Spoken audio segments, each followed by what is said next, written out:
Quelle est belle cette image, quelle est belle cette image de tous les joueurs de l'OM qui fêtent cette victoire 3-2 face à l'ennemi olympique lyonnais. Il n'y a qu'un seul Olympique, les amis. L'Olympique de Marseille et l'OM l'ont emporté hier soir 3-2 face à l'OL dans un stade Vélodrome en fusion. N'en déplaise aux adversaires, ça a été le feu avec un public extraordinaire et une deuxième mi-temps de l'espace. Ouais, j'ai beaucoup d'émotions. Oui, je suis super content, les amis. Bienvenue sur CM Football. Victoire 3-2. Yes! Yes! Yes! Quel kiff! Quel bonheur ce matin de se réveiller après cette victoire et cette superbe deuxième mi-temps. L'OM qui a renversé Lyon en deuxième mi-temps. On a vibré et on est deuxième du classement et on va pouvoir débriefer calmement. Dans cette dernière journée du Mercato, peut-être qu'on se retrouve ce soir, je sais pas encore, peut-être qu'on se retrouvera en live ce soir pour parler du Mercato. On va voir, suivez-moi sur les différents réseaux. Le contenu est disponible partout, en audio sur Spotify et sur toutes les plateformes audio, mais également sur Insta et sur TikTok. Bienvenue les amis sur CM Football, revue de presse, analyse tactique, choix de Roberto De Zerbi. On va discuter de tout ça calmement après le débrief live qu'on a fait hier soir à la sortie du match. On va se parler des notes avec une note absurde de Roulis dans la Provence. Ouais, on va y revenir et on parlera de la suite et avec un point mercato parce que ça va bouger. Il y aura une petite pause publicitaire dans cette vidéo. Pourquoi ? Parce que la chaîne grandit et on va prolonger le partenariat d'un sponsor de l'OM sur la chaîne. Et c'est grâce à vous et j'ai un bon plan à vous proposer dans cette vidéo. Alors, on va commencer tout de suite évidemment avec cette image mais aussi la revue de presse fort caractère de l'OM avec ce but de Luis Enrique qui a fêté ça aussi comme il se doit, une célébration magnifique du pareil au Vel. Oui, parce que on a vécu la même physionomie de rencontre en termes de buts qu'au match aller. L'OL qui a ouvert le score, on a mené 2-1, ils sont revenus à 2-2 et on a marqué dans les dernières minutes pour vibrer, pour kiffer. C'était magnifique. Gouiri et la folie, oui, parce que c'est lui, l'homme qui a changé évidemment la phase de la rencontre. Lui et Roberto De Zerbi, puisque ces changements ont été payants. Un Fonseca qui était sur la défensive, un Tolisso qui a eu des éclairs, mais surtout un duel Greenwood-Lacazette qui a tourné en faveur du joueur anglais, roi de l'Olympe, titre la Provence, magnifique. Une, évidemment, avec Balerdi en capitaine qui est mis en avant. On a également l'OM qui renverse Lyon dans un Olympico de légende. Et ouais, parce que à la sortie de la première mi-temps, on pouvait pas imaginer que ça allait se passer comme ça. Et puis derrière, on a le match qui s'est enflammé après l'ouverture du score de Tolisso. Le stade est unique en Europe. Les mots forts de Roberto De Zerbi qui a dit clairement qu'il serait prêt à payer. C'était à lui de payer pour vivre ce type d'émotion. Je vous avoue, hier du stade, je pense qu'on a vécu l'une des plus grosses ambiances de la saison, avec un public qui n'a eu de cesse de pousser et un Adrien Rabiot qui a enflammé le stade aussi. J'ai l'impression que, je le disais sur les différents réseaux, j'ai jamais vu Rabiot aussi libéré émotionnellement vis-à-vis d'un public. Et hier, quand il a marqué le deuxième but, mais je vous avoue que le public est parti en live et le stade a explosé et lui, il est complètement épanoui à Marseille. Il aime Marseille, il aime le Vélodrome, il aime l'OM et ça se sent et ça fait plaisir. Et on a vu justement un De Zerbi qui parlait beaucoup de ces émotions-là pour venir à Marseille. Il l'a réalisé. Gagner un match comme ça face à un rival, c'est incroyable avec la célébration iconique maintenant de Luis Enrique parce que on avait Lacazette qui a voulu climatiser le Vélodrome. Bon, il a marqué sur penalty pour Lyon, j'ai envie de dire. On va y reparler de ce penalty. Parce qu'il y a beaucoup de choses évidemment à évoquer quand on va parler des moments clés dans l'analyse tactique. Et Luis Enrique a répondu. On se rappelle aussi que John Textor, il y a un an, plus ou moins, il y a 13 mois, n'avait pas levé l'option d'achat du côté de Botafogo pour Luis Enrique. Et ça a peut-être transformé le jeune Brésilien qui, je pense, dans l'année 2025, va devenir international brésilien. Je pense qu'il va devenir international brésilien. Comme quoi, entre lui et Balerdi, même s'il y a toujours des zones d'ombre, même s'il y a toujours des éléments où on se dit « Ah, ils peuvent mieux faire », quand on laisse le temps à certains joueurs, ils nous le rendent bien. Et parfois, l'éclosion des jeunes mettent plus de temps que d'autres. Et à l'OM, on le voit, ces deux-là sont en train de réussir leur pari. Amine Gouiri, ça part très fort. Le nouvel attaquant olympien a réalisé une entrée décisive, dit à la Provence. Ouais, entrée décisive et qu'on analysera parce que lui aussi, c'est le game changer de cette rencontre. Il est rentré et ça a dynamité, ça a changé la phase de la rencontre, clairement, du côté de l'attaque marseillaise. Et il a été décisif. On va revenir aussi avec sa relation avec Adrien Rabiot, qui peut faire des étincelles, je pense. Le Marseille a gagné 4 matchs après avoir concédé l'ouverture du score en Ligue 1 cette saison, dont 2 contre Lyon. C'est fort parce qu'il y a une vraie force de caractère et on se rappelle aussi que face à Reims, on avait été mené, on était revenu. Alors ça n'a pas été le cas face au PSG, ça n'a pas été le cas face à Auxerre, certes, mais ça a été le cas face à Lille, même si on ne s'est pas qualifié. Cet OM a du caractère, a un supplément d'âme qui fait plaisir et ça doit rester ancré dans la tête des joueurs au fur et à mesure des saisons à venir. Cet OM-là est différent. Donc, on va suivre ça. L'OM qui est maintenant, qui met Lyon à 10 points. L'OM qui est à 10 points du PSG. Mais l'OM qui reprend 3 points d'avance sur Monaco et 5 sur Lille. 6 sur Nice. C'est le gros coup, évidemment, de ce championnat, de cette journée. Mais d'abord, on va faire une pause fraîcheur avec mon partenaire Oli. Ouais, j'ai choisi la gourde couleur de l'OM parce que c'est un partenaire officiel de l'Olympique de Marseille. On est en train de monter en puissance sur la chaîne. Vous le voyez, on prolonge le partenariat d'Oli avec l'OM sur la chaîne dédiée à l'actualité de l'OM. On a quand même beaucoup de chance. Alors, grâce à vous, je vais plus vous partager ce bon plan avec Oli. Oli, c'est quoi? C'est une boisson d'Ice Tea et énergisante. Pourquoi je l'ai choisie? Parce que d'abord, elle est saine. J'ai repris le sport, vous l'avez vu sur mes réseaux, sur Instagram, je cours, je nage et en fait, tous les jours, je bois du Oli. Oli, c'est plus sain, c'est plus healthy. Il n'y a pas de taurine, il n'y a pas de sucre, il y a un colorant qui est naturel et ça, ce sont des éléments très importants à vous partager. L'autre point très important, c'est qu'il y a plusieurs gammes. Il y en a pour tous les goûts. Alors, si vous voulez de l'énergie, il y a la gamme énergie. Si vous voulez de l'Ice Tea, il y a la gamme Ice Tea. Perso, celle que j'utilise actuellement, moi, c'est la gamme hydratation. Ouais, parce que j'en ai besoin. Avec le sport que j'envoie, il faut que je m'hydrate encore plus. Alors, si vous voulez m'envoyer un maximum de force, et si, évidemment, vous voulez tester, je vous ai négocié un super bon plan avec le code CM5 et le lien qui est dans la description. Vous cliquez et vous avez 5 € de remise sur votre première commande sur un starter pack. Le starter pack, vous choisissez la gamme de produits et vous avez un shaker qui vous est également intégré. Un bon plan avec l'OM, un bon plan avec un sponsor de l'OM, un bon plan avec CM Football. Bonne hydratation les amis! C'est Lacazette qui devrait se rafraîchir après cette rencontre et après la clim qu'il a subie dans cette rencontre. On va passer au moment clé avec cette première mi-temps de l'OM avec Quentin Merlin, le danger qui est venu rapidement du côté gauche de l'OM en début de rencontre. Ça a été un match assez terne en première mi-temps, match fermé, cadenassé, un bloc bas côté Olympique Lyonnais et du côté de l'OM, on a très peu trouvé de solutions. On a cette situation avec Murillo qui se retrouve dans les 6 mètres, mais il a du mal à pouvoir reprendre le ballon. On n'a pas touché la main de Niakate. Là, on va avoir cette situation avec Nadir qui se retrouve dans la surface de réparation. On voit les lignes de l'OL qui sont très resserrées et Nadir qui va se retourner et qui va avoir cette frappe un peu molle, mais il a un peu de mal aussi à se mettre en ordre de marche et il a été bien cerné aussi. En première mi-temps, ça va être très délicat, on va pas avoir beaucoup de situations et puis la deuxième mi-temps va arriver avec cette 53e minute où Tolisso va ouvrir le score sur une superbe passe de Cherki.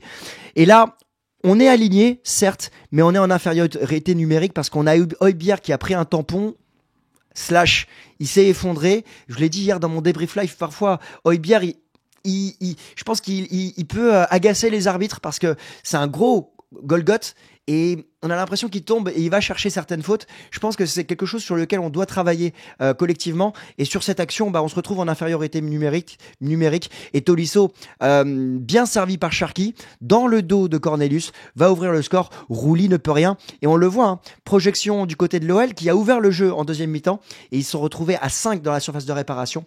C'était pas mérité, mais ils ont voulu jouer, ils ont marqué et ils se sont fait punir derrière. En tout cas, on le voit, l'alignement n'a pas été bon. Là, on a 2 joueurs qui sont effacés par la passe de Cherki et on va avoir des situations derrière qui vont être délicates parce que sur celle-là, Rouli nous sauve. Rouli nous sauve cette situation, c'est juste dans la foulée, 2 minutes après, on se fait prendre dans la verticalité et Rouli nous sauve vraiment une première balle de match ici. Et ça change tout parce que il sauve cet arrêt. Après, on a Noama qui glisse et on a Valentin Rongier qui va arrêter le ballon aussi. Ouais. Là, on a une situation encore avec Tolisso, mais celle-là, elle passe à côté. On a l'entrée de Gouiri. Je me suis planté hier aussi dans le débrief en live. On a l'entrée de Gouiri et regardez la situation qu'on va subir après. On a cette balle qui va arriver. Alors, j'essaie de retrouver exactement la frappe. Je sais pas qui frappe, mais on a un Rouli qui va nous sortir encore une parade main opposée et qui nous sauve la balle de 2-0 sur le corner. Regardez ce qui va se passer. C'est Cherki qui va tirer ce corner. On a Rouli qui va récupérer le ballon. Et seule chose qu'on n'a pas vu en première mi-temps, on a joué vite. En première mi-temps, on récupérait des ballons, on n'a pas joué vite. Et là, on a voulu apporter du dynamisme. La balle de Rouli, il va jouer très rapidement cette relance. Je crois que c'est Rabiot qui va servir ensuite Quentin Merlin. Quentin Merlin qui va servir... non, Quentin Merlin, regardez où il est situé. Parce qu'il y a eu une redisposition tactique de la part de Zerbi à l'entrée de Gouiri. Et donc, je crois que c'est Rabiot. Non, c'est pas Rabiot. Je sais plus qui va servir Gouiri. Greenwood, pardon, décidément. Non, c'est Gouiri, bah voilà. C'est Gouiri qui va rentrer. Gouiri qui part de son côté gauche, on l'avait analysé hein, dans son analyse d'arrivée. Il va retrouver son côté gauche, il va rentrer dans la surface de réparation. Sa frappe va être contrée. Et qui au deuxième poteau? Greenwood. Greenwood qui, comme par hasard, il retrouve son poste derrière l'attaquant. Et ben, il a un peu plus de champ. Redisposition tactique de l'OM et égalisation. Cette balle qui va arriver au deuxième poteau tout doucement et Greenwood qui va se retrouver là, opportuniste pour marquer. Et en fait, cette redisposition tactique, elle va être bénéfique pour l'OM parce que dans la foulée, on va avoir d'autres situations. On va avoir, je crois qu'on a une balle de... voilà, c'est là, exactement. Celle-là, on va la voir différemment. On va la voir ici. Exactement. On va avoir un pressing de l'OM avec Balerdi qui est situé haut. On va avoir Højbjerg qui va essayer de récupérer le ballon. On va avoir Balerdi qui va récupérer le ballon, qui va servir Højbjerg, qui va servir Greenwood. Et là, dans cette situation, Greenwood qui se retrouve face au jeu avec le but devant lui et pas les défenseurs derrière lui qui lui collent aux fesses. Et là, alors Rabiot est hors jeu de position, mais ça ne compte plus. Cette règle-là, on la connaît, elle est connue de tous, et tous les joueurs et le staff le savent. Et on va avoir Greenwood qui va avoir cet éclair de génie, qui va faire une louche pour Højbjerg entre les lignes, entre les deux défenseurs, qui va se projeter et qui va servir lui Rabiot qui va marquer et Rabiot qui va aller derrière fêter ce but d'une manière extraordinaire. Le 2-1 pour l'OM, c'était le feu dans le stade, mais le feu incroyable. On a vraiment vibré. Voilà cette image. J'ai rarement vu Rabiot aller fêter des buts de cette manière-là avec ses supporters, ce qui me fait dire qu'il est parfaitement acclimaté du côté du Vélodrome. En tout cas, 2-1 pour l'OM, et puis on va avoir ce fait de jeu. Alors, ce fait de jeu, on va le partager ici, c'est le penalty avec Tagliafico qui va frapper, le ballon qui va toucher le genou, voilà, vous le voyez ici, et qui va toucher la main. Vont s'en suivre de nombreuses minutes de discussion, avec un Rabiot qui va pas vouloir que le penalty se fasse tirer et le VAR qui va appeler l'arbitre. Et donc, je reste maintenant très neutre par rapport à cette situation. Hier, je disais qu'il y avait penalty quand j'étais du stade parce que j'avais pas vu que ça avait touché le genou. En live, je vous ai dit que pour moi, il n'y avait pas penalty parce que le ballon touche le genou et touche la surface, donc touche une surface de son corps. Et il ne peut rien faire, Rabiot. La balle, elle touche le genou, elle touche la main. Tu veux qu'il fasse quoi? Je sais pas. Mais visiblement, vous avez été plusieurs à me troller ou à troller les arbitres en disant que la règle avait changé à 21h44. Mais plus sérieusement, certains m'ont dit que la règle avait changé récemment. Alors, deux angles ici. Soit la règle a changé, personne n'est informé et résultat, c'est quand même absurde de siffler penalty, même si la règle a changé, d'accord. Soit la règle a changé et les joueurs ont été informés, le staff a été informé et n'ont pas pris la mesure de la règle, auquel cas là, c'est une faute professionnelle de notre côté. Mais je pense qu'on on est plusieurs à suivre le foot assez régulièrement, quotidiennement, que ce soit une passion ou un métier. J'ai pas vu l'information passer. Donc j'ai la faiblesse de penser que ça a peut-être pas été très bien communiqué. En tout cas, ce penalty a été tiré, il a été marqué. Et c'est pas grave, parce que celui-là, s'il a été tiré et marqué, eh bien, ouais, bah voilà, on voit Rabiot ici qui discute. Il a été marqué, Lacazette l'a célébré, hein. Et s'il y avait un penalty à subir et à prendre depuis le début de la saison, c'est peut-être celui-là. Parce que contre Brest, contre Lyon et contre Rennes, les penaltys qui ont été arrêtés par Rouli ont été bénéfiques dans le résultat. Donc là, il n'y a pas de changement dans le résultat. Ensuite, on a l'OM qui va pousser. Plusieurs situations. Là, on a une frappe de Gouiri qu'on va revoir juste après, qui a été sortie par Perry. Là, on a une frappe de Greenwood qui a été sortie au premier poteau par Perry. Ensuite, on va avoir ce corner avec cet arrêt sur la ligne, sur une frappe de Cornelius, qui est surpris de reprendre le ballon. Bref, on a poussé pour aller marquer. Arrêt sur la ligne. Et puis, il va y avoir cette 85e minute avec le changement, encore une fois, décisif, avec Paul Lirola qui se retrouve à l'intérieur de la surface de réparation. Ici, je crois que c'est encore Højbjerg qui est par terre. Il y a eu un contact, hein, mais ça met le doute dans l'arbitre, mais il a laissé l'action se continuer et ça peut perturber aussi les joueurs. Alors, je ne sais pas si c'est Højbjerg, vous me direz en commentaire si c'est le cas.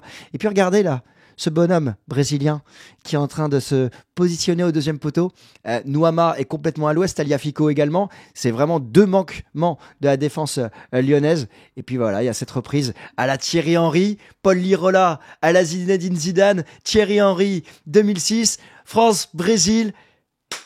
3-2, la messe est dite et on va encore avoir des situations derrière. C'est ça qui est ouf. C'est que après ce but extraordinaire et cette passe, parce qu'on va reparler évidemment de notre ami Roberto De Zerbi, qui va avoir des changements bénéfiques. On va encore avoir des situations. Alors, elles ne sont pas montrées ici, mais on a encore des situations après, en deuxième mi-temps, en fin de rencontre avec Højbjerg, avec Gouiri, avec Greenwood, qui vont avoir l'opportunité de marquer un quatrième but, mais ça n'aura pas été le cas. En tout cas, très satisfait, évidemment, de cette victoire, avec un OM qui a été renversant et des choix de De Zerbi qui ont été payants. Alors, s'ils n'ont pas été payants en première mi-temps, avec notamment Bilal Nadir, qui a été positionné juste derrière Greenwood en position de numéro 9. C'est une tactique qu'on avait vue, mais il y a une question qui se pose aussi, c'est Luis Felipe Ramos qui n'a pas encore été titulaire. Alors il est prêt, hein, c'est ce qu'avait annoncé Roberto De Zerbi, donc je pense qu'il sera là face à Angers. En même temps, il y a un moment, je pense que je vais avoir raison, ça fait deux fois que je le mets dans le 11. J'attends de voir, évidemment, dans ce 11, mais surtout, il a fait des changements bénéfiques avec Gouiri qui est rentré, redisposition tactique, Nadir qui est sorti, Gouiri qui a fait changer la rencontre, Paul Lirola qui est rentré et qui a été décisif sur le deuxième but, Garcia qui est rentré. Et je tiens à préciser que dans le stade, il y a un scepticisme de mon côté quand je vois Lirola rentrer, parce que je me dis, normalement, c'est plus Ulysse Garcia. Et c'est là qu'on voit chacun doit être à sa place. Il y a ceux qui analysent et il y a ceux qui font les changements et qui sont professionnels pour faire des changements. Et là, Roberto De Zerbi a été très inspiré de faire ces deux changements qui ont changé le cours de la rencontre, puisque derrière, on l'a emporté. On a un OM qui a dominé toute la rencontre. Hein, on le voit avec ses différents temps forts. Un OM à réaction. Et j'espère qu'on va avoir cet OM-là plus régulièrement dans les matchs à venir. On a l'homme qui a joué le plus de duels et le plus remporté, c'est Corentin Tolisso avec Cherki. Ensuite, c'est Cornelius. Voilà. Si vous voulez préciser ce point-là, parce que je sais qu'il est très mal noté, il a été très mal vu hier. C'est vrai qu'il a été en retard, c'est peut-être pas le meilleur Marseillais. Mais j'ai coutume de dire que quand on gagne un match, c'est rare d'avoir des notes en dessous de la moyenne. Maintenant, il pourrait peut-être avoir un 4,5 ou un 4, mais je trouve que la Provence a été très dure dans sa notation. Adrien Rabiot, homme du match. On a un Léo Balerdi qui a touché le plus de ballons, 91 ballons en première mi-temps. C'est beaucoup trop, et on le voit en deuxième mi-temps, il a touché 3 fois moins, et ça a changé le cours de la rencontre parce qu'on a été plus rapide. Et j'ai aimé cette rapidité, ce dynamisme qu'on a apporté tout au long de la rencontre. Højbjerg et Rongier qui ont touché aussi moins de ballons en deuxième mi-temps, et Luis Enrique qu'on a su trouver, notamment dès le début de la deuxième mi-temps, avec des interlignes qui ont pu être trouvées. Et puis la performance d'Amine Gouiri, que j'ai appréciée parce que, évidemment, ça a été le game changer de cette rencontre. Il est entré en jeu, il a joué 32 minutes, 2 tirs cadrés, 1 tir non cadré. Surtout, passeur décisif. Et il y a cette situation en deuxième mi-temps où il rentre dans la surface de réparation. Regardez la position de Rabiot. Et Rabiot, il n'a pas fait qu'une talonnade dans cette rencontre, il en a fait plusieurs. Mais à la vitesse d'exécution où Gouiri va se retrouver justement face à Perry et il va frapper. Et regardez, on est 4, voire 5 dans la surface de réparation. On est 5 dans la surface de réparation, voilà. Et là, c'est difficile de lui dire, t'aurais dû passer. Il va frapper. Et on a Perry qui va sortir le ballon. Mais c'est une très très belle entrée de Gouiri.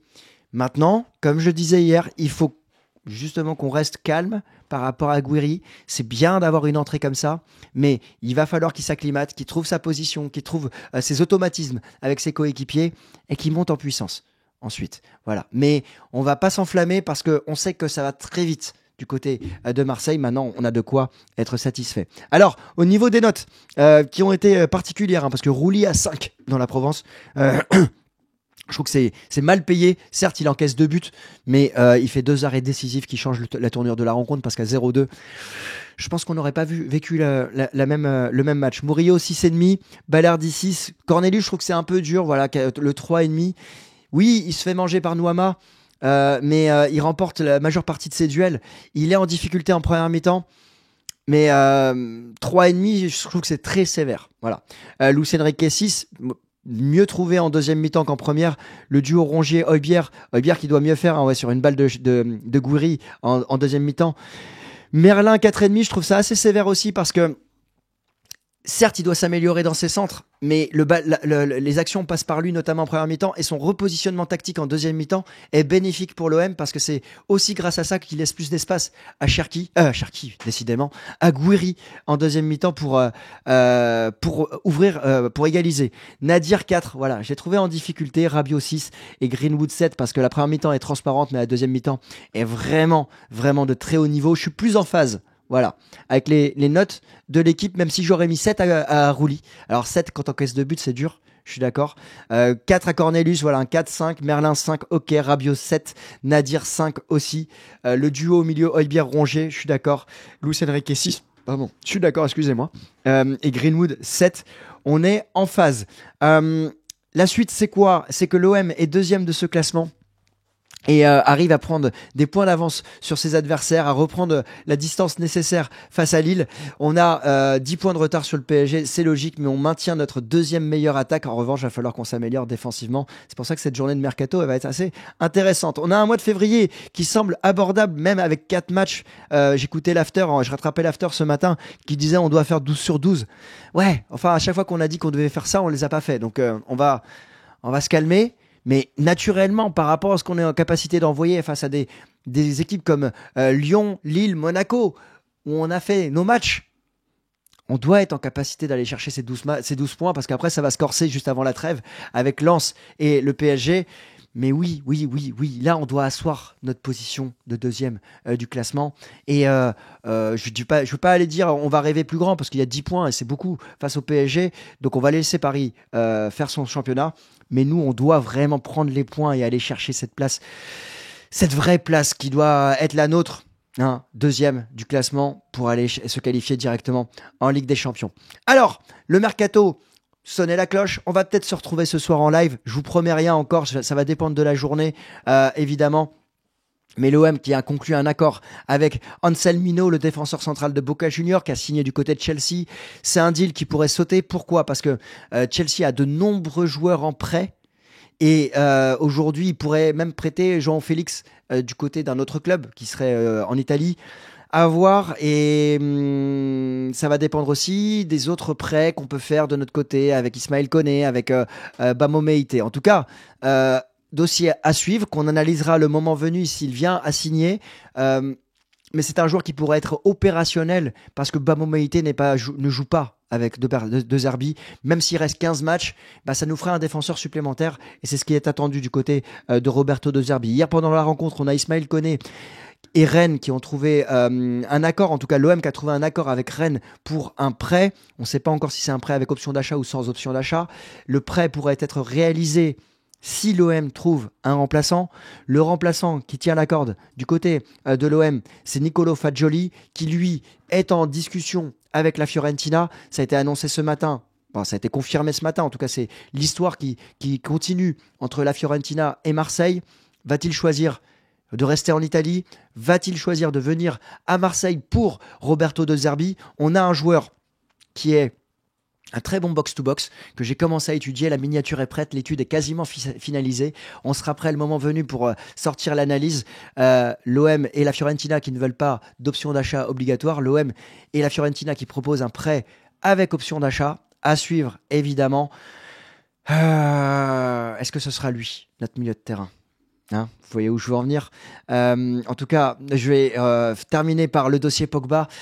On a Amar Dedic qui va signer à l'OM. Il va être annoncé aujourd'hui. Il y a Guiri qui va être en conférence de presse à 13h aujourd'hui, présentée par Fabrizio Rovanelli. Concernant Dedic, l'analyse est déjà en ligne. Oui, les amis, j'ai travaillé hier matin, juste avant de prendre mon train, pour vous sortir une analyse sur Amar Dedic, piston et international bosnien, qui signe à l'OM, grâce notamment au fait que son agent, c'est Miralem Pjanic, qui fait partie de l'agence qu'il a signé, une agence qui est très proche de l'OM dans les derniers dossiers qui ont pu être évoqués. Alors, il semble que ce soit pas un prêt, que ce soit un achat sec.